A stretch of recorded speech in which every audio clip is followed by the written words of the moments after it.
100 बीमारी का एक ही इलाज है कि कमल के फूल की बटन दबाइए और चमत्कार देखिए। आपकी सब समस्याएं हम पूरी करके दिखाएंगे और आसाम को हिंदुस्तान का एक प्रगतिशील, समृद्ध, संपन्न राज्य बनाएंगे। ये विश्वास देने के लिए मैं आपके पास आया हूं। किसी भी राज्य के विकास में प्रमुख समस्या होती है गरीबी, भूखमरी और बेरोजगारी। और गरीबी, भूखमरी और बेरोजगारी दूर करनी है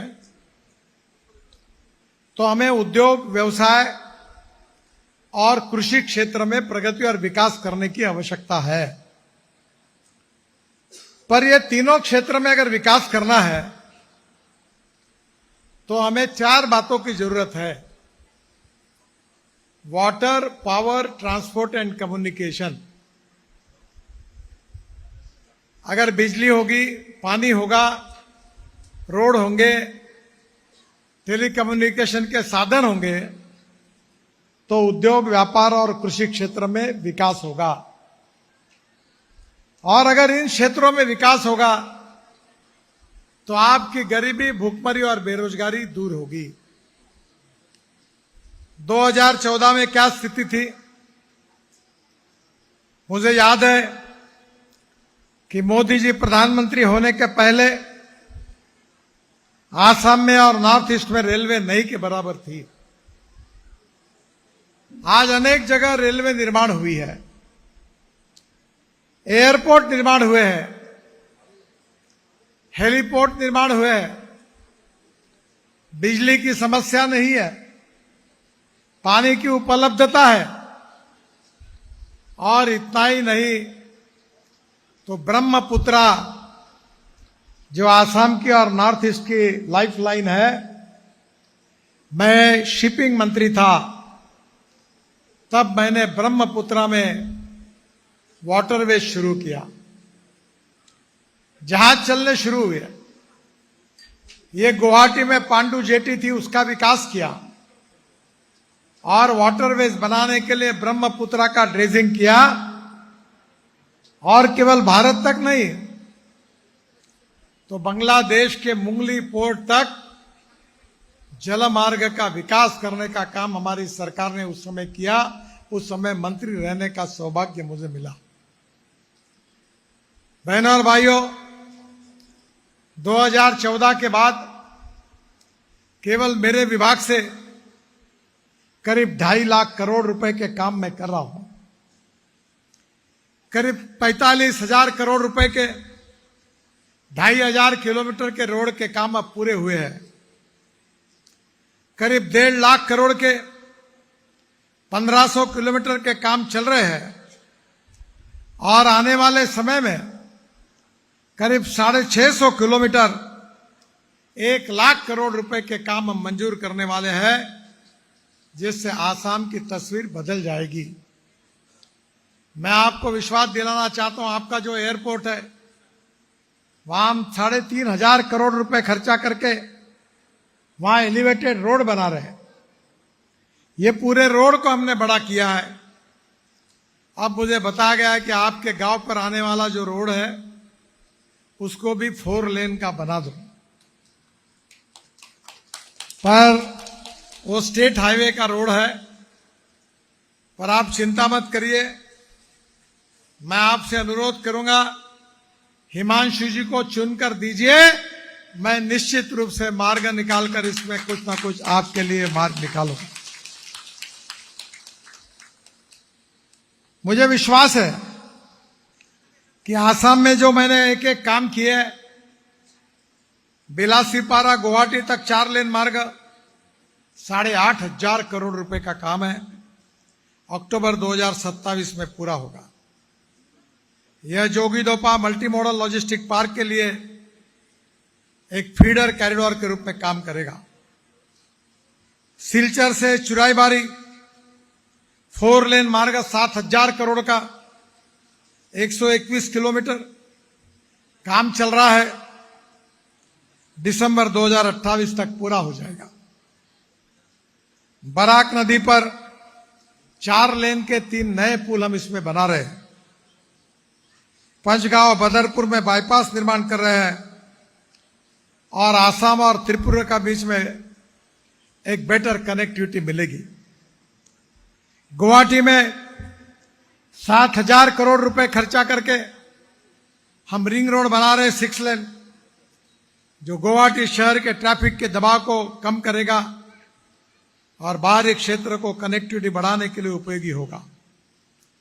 बेहटा चरियाली से नरेंगी होकर सोनापुर तक 55 किलोमीटर ग्रीनफील्ड हिस्सा है, यानी नया हाईवे बना रहे, रोड नहीं है भी वहां, और शहर में प्रवेश किए बिना ट्रैफिक को वैकल्पिक मार्ग मिलेगा।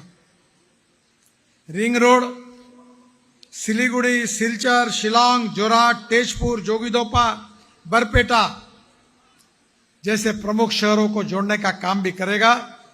इसका काम शुरू हुआ है। नुमालीगढ़ से गोपुर तक हम ब्रह्मपुत्रा के अंदर एक टनल बना रहे 18,000 करोड़ रुपए की, उसको मंजूरी मिल गई है और इसमें अंदर से रोड भी होगा और रेलवे भी होगी।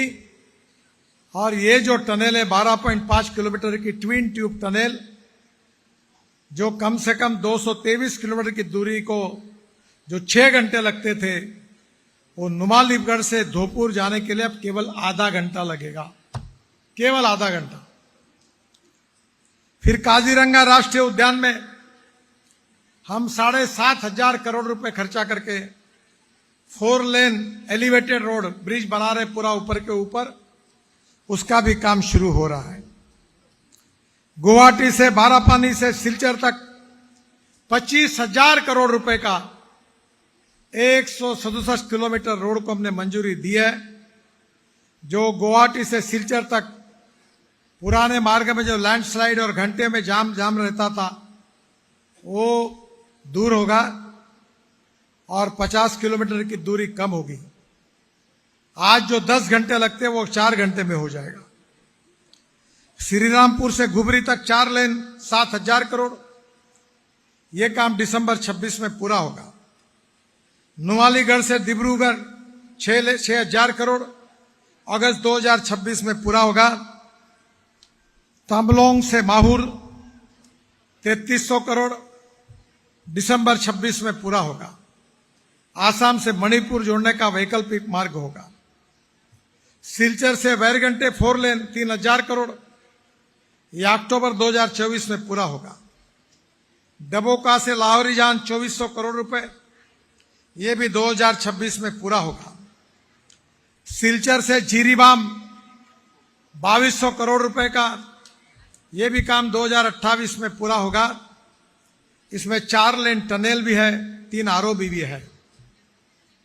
कंडोली जान गांव से ओयान तक 1,800 करोड़ 2027 में पूरा होगा, जो आसाम और अरुणाचल की कनेक्टिविटी को बेहतर करेगा। नरिंग बंगलो, जटिंगा, हरगांजाओ, ये 4 लेन मार्ग है, 2,000 करोड़ का जून 2026 में पूरा होगा। हमने मेरे ही कार्यकाल में ब्रह्मपुत्रा पर 13 ब्रिजेस बनाए आसाम और नॉर्थ ईस्ट में। घुबरी फुलवाड़ी के बीच ब्रिज का निर्माण 5,000 करोड़ सितंबर 2028 में पूरा होगा। माजुली आइलैंड में मैं सोनवाल जी के प्रचार में गया था, वहां मांग की गई वो ब्रिज 1,000 करोड़ का हम बना रहे, वो भी मार्च 2027 में पूरा होगा। जोगिदोपा में 750 करोड़ का हम ब्रिज बना रहे, वो नवंबर 2026 में पूरा होगा। जोगिदोपा में जो एमएमएलपी है 800 करोड़ का, उसका भी ऑपरेशन चालू हुआ। और सबसे खुशी की बात है कि आसाम में कामाख्या मंदिर को रेलवे स्टेशन से जोड़ने के लिए मैं अब रोपवे के निर्माण कार्य को भी मैंने मंजूरी दी है, वो भी शुरू होगा और स्टेशन से 7 मिनट में ऊपर आप पहुंच जाओगे माता जी का दर्शन करने, ये भी सुविधा हो जाएगी। मैं कुछ नए काम भी आपके लिए करने वाला हूं। ये जो हवाई अड्डा है, यहां से 3,500 करोड़ मीटर का करोड़ का 22 किलोमीटर नया एलिवेटेड रोड बना रहा हूं आपके नजदीक, अभी जहां से मैं आया हूं।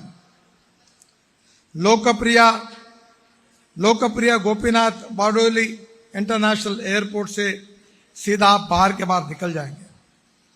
मोहपुर से कुलाजन तक 15,000 करोड़ रुपए खर्चा करके 174 किलोमीटर रोड, जो वर्तमान NH 15 पर यह रास्ता 2 लेन का है, वो कई आबादी वाले क्षेत्रों से गुजरता है।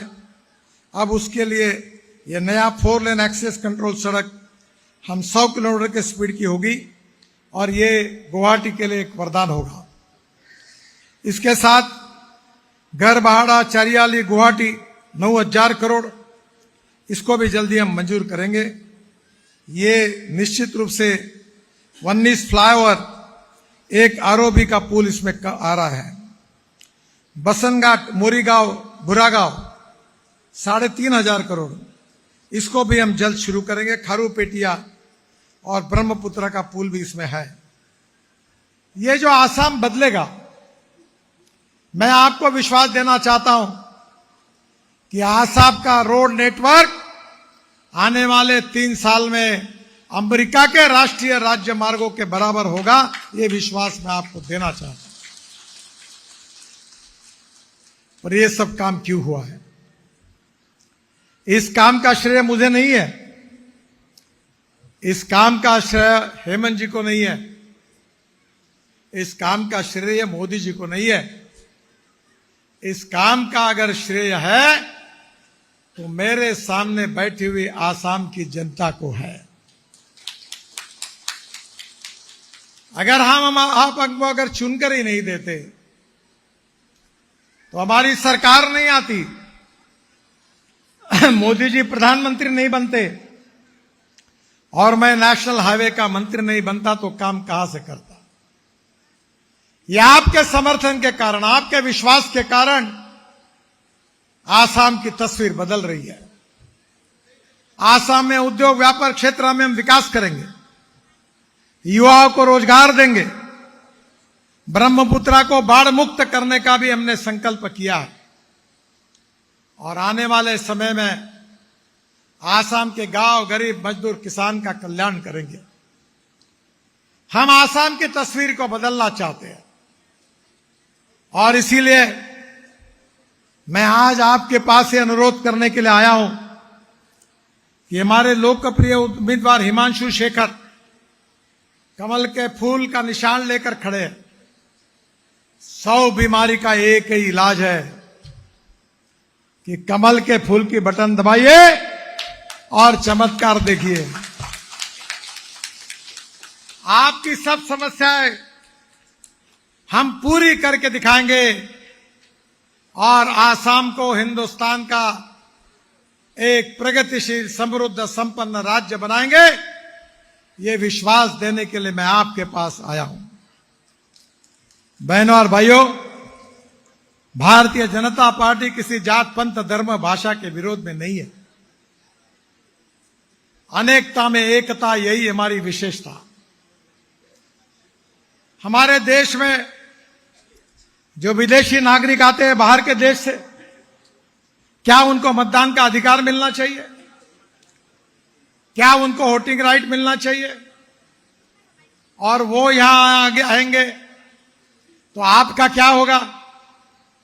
और इसलिए हमारे संविधान ने मार्गदर्शन किया है कि जो विदेशी नागरिक आएंगे उसमें से जो सिख है, हिंदू है, बौद्ध है, जैन है, वो निर्वासित है और उनके लिए कोई देश नहीं है।